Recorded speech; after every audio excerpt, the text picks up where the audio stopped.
30 Minutes with Ron.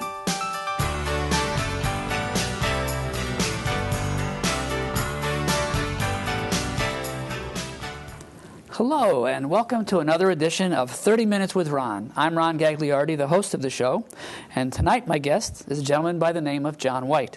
John is a longtime Cheshire resident, and he has quite a group of stories to tell, but we're going to tell mainly one today. Welcome, John. Thank you, Ron. I would like to know a little bit about your background. So how did you end up in this wonderful town of Cheshire, and how long have you been here?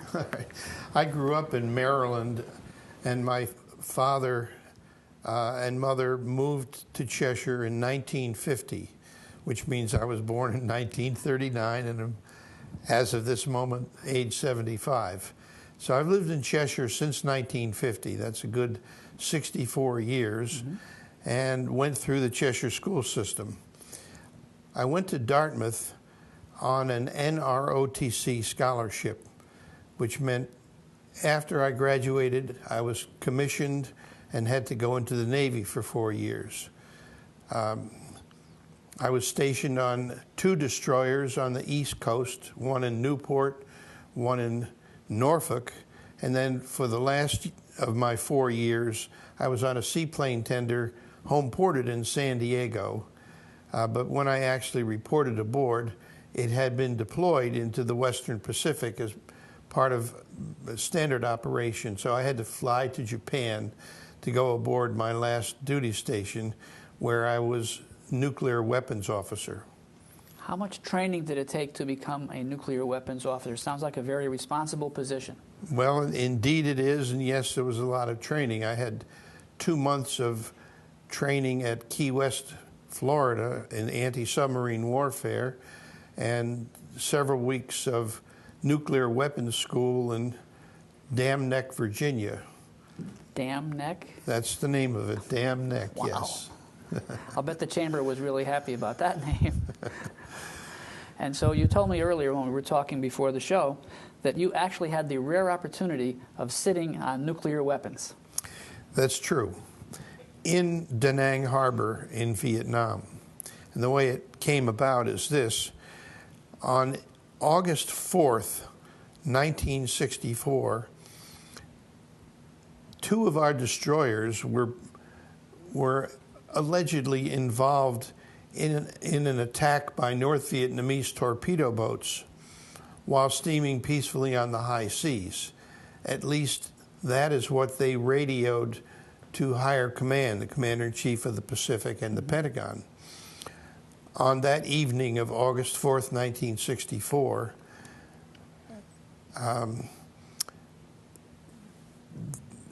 there was no actual attack.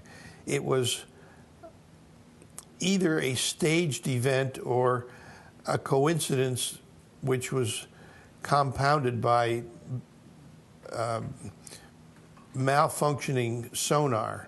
But the two ships, the destroyers USS Maddox and USS Turner Joy, reported to the Commander-in-Chief of the Pacific that they were under attack and maneuvering at high speed to avoid, at one point they said, up to 26 torpedoes in the water coming at them from North Vietnamese torpedo boats.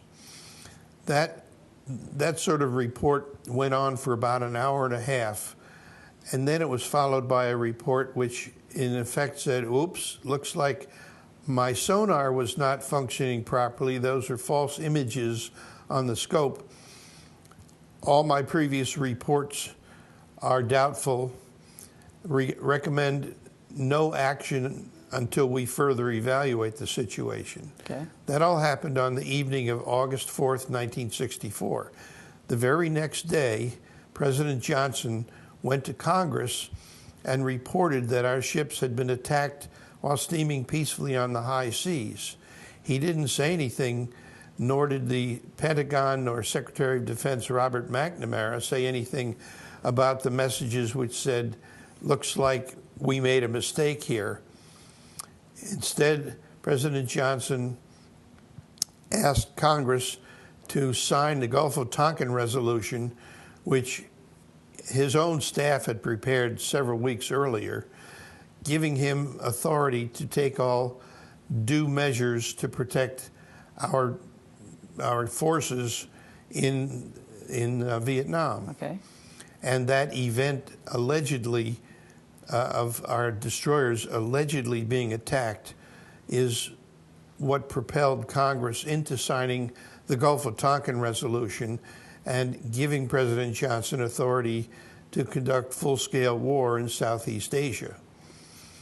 My ship at the time was in Japan. I had barely reported aboard it when we got orders to proceed at high speed to Da Nang Harbor in South Vietnam, where we would set up a base in the actual waters around my seaplane tender so that the nuclear weapons for which I was responsible, which were some 20, I'll use the official designation, Mark 101 Lulu depth bombs, each having a capacity of about 10 kilotons, where they would be loaded onto seaplanes, and the seaplanes would then seek out enemy submarines and drop the nuclear depth bombs on them.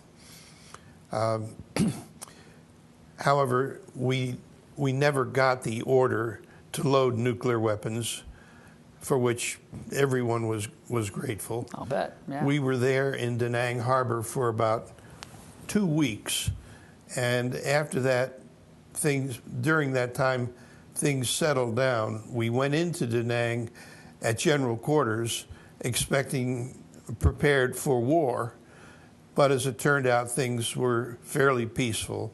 There were a few enemy incidents in Da Nang while we were there, but after 2 weeks or so, we went back to normal peacetime steaming around the Pacific. And in December, we headed back to our home port of San Diego. But you did actually sit on nuclear... Yes, in the nuclear weapons storage areas. I'd met with my chiefs and some of the other petty officers, and these nuclear weapons made nice seats for us as we conducted our meeting. Well, we should add that there was no danger of them going off No, by they themselves. were in a safe condition. Right. Okay, now let's go back a little bit. The main subject of today's talk is the book that you wrote about this, but I want to go back a little bit to when you knew you were going over to Vietnam. I had a couple of draft physicals because they really thought I'd make a wonderful soldier, but they missed out. I thought about what it would feel like to be on the way to a war zone, and then once you got there, what kind of feelings take over? I actually didn't know an awful lot about Vietnam when I got orders to report aboard my ship. And although there were U.S. naval ships in Vietnam waters at that time, and it was a designated war zone, I was relatively naive, innocent, if you will. But when we got the orders to proceed to Da Nang, it sent shivers through the crew because we knew we had to prepare for war. When our ships were allegedly attacked while steaming peacefully on the high seas by North Vietnam torpedo boats, that's a serious threat. You take it seriously. You prepare. So we went into Da Nang at general quarters with all our armaments loaded and ready. But as I said, things turned out to be relatively peaceful, and we soon returned to normal peacetime steaming. Mm-hmm. I myself was frankly concerned that I might never get to see my wife and children again, and it was a feeling shared throughout the crew. Yeah, so it must have been quite a relief when you got to leave. Yes, it was. Okay, now speaking of the leaving, you became aware that this Gulf of Tonkin thing was just kind of like not really true. That's correct. How did that happen? Well, the secret radio messages, they were classified secrets sent by the destroyers, were picked up by the fleet in the Pacific, and every ship had a a board of classified messages, copies of which included those messages from the destroyers to the Commander-in-Chief of the Pacific. While I was in the process of taking over as nuclear weapons officer for my predecessor, I made a point of reading the classified messages board because some of them might have pertained to my responsibility as a nuclear weapons officer concerning policies or practices with nuclear weapons. As I read these messages, I came to the ones from the destroyers, the Maddox and the Turner Joy, and was astounded to see 26 torpedoes coming at one of the ships. Incidentally, it was later reported by the Senate Foreign Relations Committee that there were significant doubts about that because North Vietnam had only a dozen torpedo boats and each could hold only 2 torpedoes at a time. So the math was not right there. But I read these classified messages and noted, especially the ones toward the end, which said, looks like our sonar was malfunctioning and those images on the sonar scope were false images.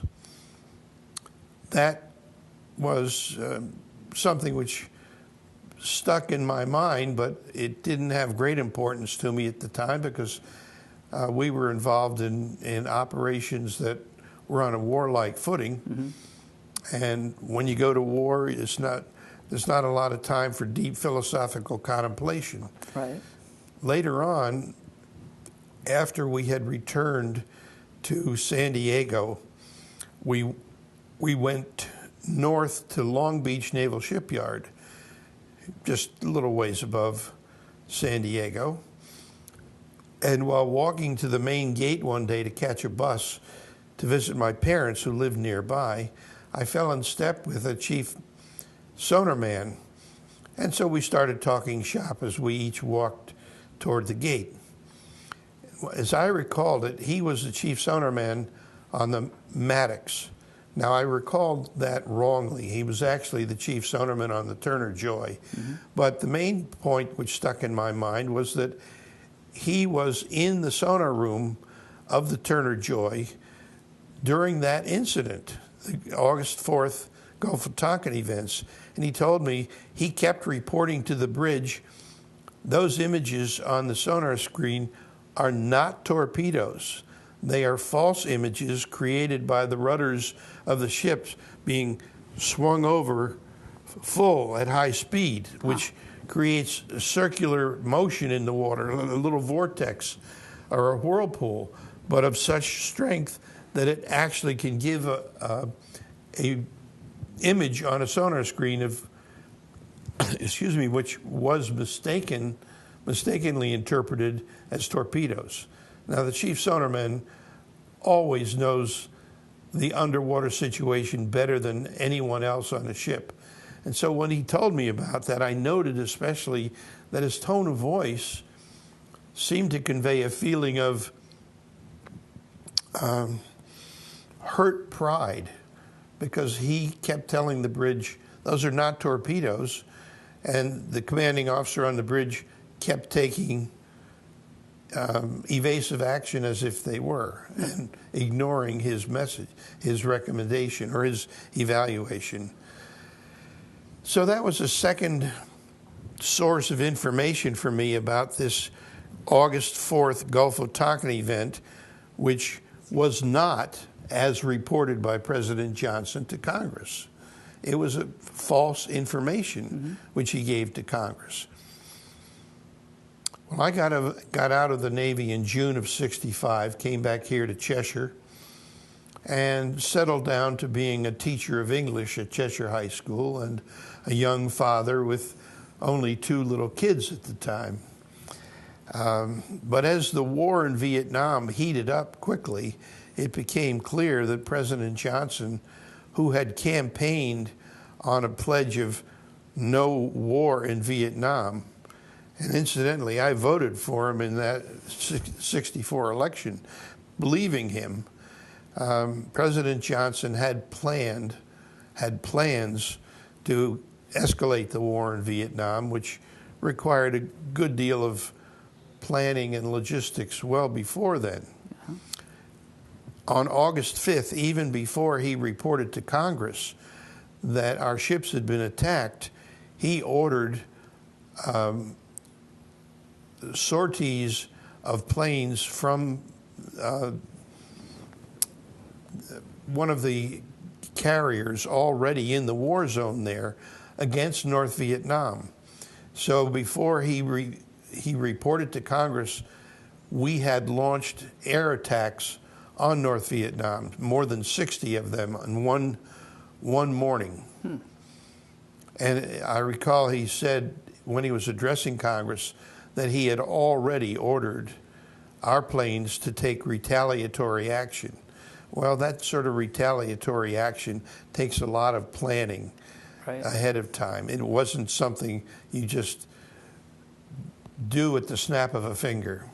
So it's clear in retrospect that President Johnson gave false information to Congress as a basis for getting legal authority, namely the Gulf of Tonkin Resolution, to wage war, and that much of it was being planned well before that August 4th event. Okay, so now let me see if I get this straight now.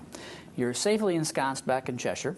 You've Correct. got a job as an English teacher, and you decide, you know, might be a good idea to call the president a liar. So I think I'll write a letter to the New Haven Register. How did that work for you? As I was settling into just being a mild-mannered English teacher in a great metropolitan high school, the war was heating up. When I got out of the Navy, out of active service in June of '65, there had been some 400 deaths of American soldiers. By the time the Senate Foreign Relations, I wrote a letter to the New Haven Register about this 2.5 years later, and by that time there were 20,000 American deaths in Vietnam. That's how fast President Johnson ramped up the war.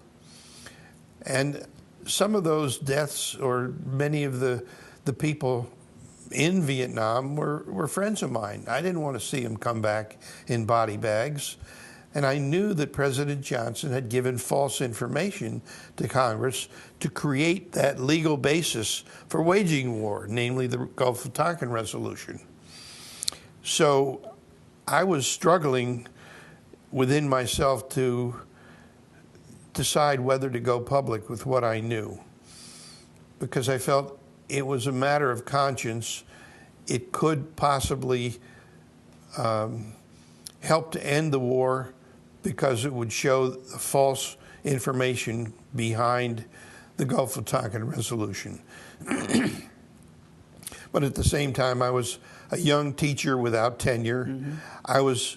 If I acted as I felt I should, I would be revealing secret information which could be regarded as an act of treason, and I could be arrested and sent to prison for many, many years. And that didn't bode very well for a young father either. Yeah. Finally, one evening in late November of 1967, I heard Senator Wayne Morse say on television in the evening news that President Johnson had replaced the Constitution with the Gulf of Tonkin Resolution. Mm-hmm. In other words, war was never declared, but Congress had given him authority to take protective measures, which just happened to be used in a way to escalate into full-scale war. Yeah. And I thought, maybe if I go public with this information, it could help to end the war and save American lives in what I thought was an immoral action taken by us. That was a very brave decision on your part. Some people called it stupid. Some people called it unpatriotic. But what happened was I wrote a letter to the New Haven Register which stated what I knew, and I said President Johnson and the Joint Chiefs of Staff gave false information to Congress. Well, that touched off an international furor. I mean, an uproar for about 3 months. I was besieged by the media, and in every conceivable way. I was on the front page of the area newspapers here for 3 days in a row.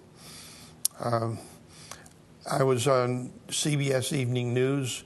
A newscaster named Marvin Kalb flew up from Washington, D.C. to interview me. Crews came over from the Netherlands and from Japan to interview me. The Soviet Military Review magazine got into the act saying that I had confessed to a frame-up in Vietnam. It was hectic. Yeah. And in all that, the Senate Foreign Relations Committee, headed by Senator William Fulbright, asked me to come to Washington to testify because they were gathering information to go into full-scale hearings about what happened in the Gulf of Tonkin. So I went to Washington, D.C., met with Senator Fulbright and Senator Bork Hickenlooper in Senator Fulbright's office. Before you continue, there must have been an interesting conversation at your house with Barbara, your wife, about what should you do. Would you care to share any of that, or would we go on? No, we'll go on. All right, we'll go on. She was busy raising our little kids. Okay. And let me do my thing. So I testified for the Senate Foreign Relations Committee hearing. They had about a month's worth of hearings, and it ended with a split decision.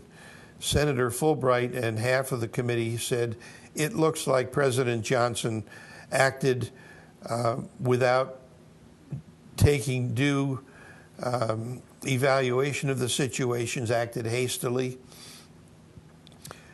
And Senator Thomas Dodd and the rest of the committee, Dodd being the Connecticut senator, said there's no evidence of anything false about what happened on the Gulf of Tonkin on August 4th. So the war went on for another, well, the official end of the war was 1975, and that led to more than 58,000 names on the Vietnam Memorial Wall in Washington, D.C., which I thought was a pretty high price to pay for a false report to Congress. Now, were there any repercussions to you because of this, the revealing this information? Yes, they were not always overt. Some people called me a traitor and unpatriotic. One guy threatened to punch me out. But bottom line was I had said what I felt I had to say, and after 4 years of teaching at Cheshire High School, I decided to change careers because my contract was not renewed. Ah, you decided that. Oh, it was a good decision on your part. Well, there was a part that sounds kind of like a movie. And by the way, I should mention the title of your book. It's The Gulf of Tonkin Events 50 Years Later. There was a part where you had said that the sonar man you talked to was on one ship, and that was reported, and then they found out that he didn't exist according to their records, but then you were able to get in touch with him. How did this happen? Okay. During the Senate Foreign Relations Committee hearings on the Gulf of Tonkin, the committee requested a roster of personnel aboard the two ships. The Navy provided that, but it was later proven that some names were scrubbed from the roster, including the name of the chief sonar man, whose name I could not remember. We just had a 10 or 15 minute chance meeting in a shipyard. Turns out his name was Joseph Shapperjohn. I located him in 1987, thanks to Admiral James Stockdale. Admiral Stockdale was a commander and a fighter pilot at the time of the Gulf of Tonkin events, and he actually flew air cover for the two destroyers that night. He later was shot down and became a prisoner of war where he was kept in the Wallow prison in Hanoi. It's the infamous Hanoi Hilton for 7.5 years. When he was finally released, he and his wife settled back into civilian life. He retired as a vice admiral and wrote his memoirs, or their memoirs, about the years of imprisonment and his active service before and after Vietnam. Yeah. I saw that story dramatized in a TV program where Stockdale was shown coming back aboard the aircraft carrier after flying air cover for the two destroyers and being debriefed. And as he was being debriefed, he said, "I didn't see anything out there. There were no torpedo boats, no torpedoes, no wakes, no wreckage, nothing. What's going on?"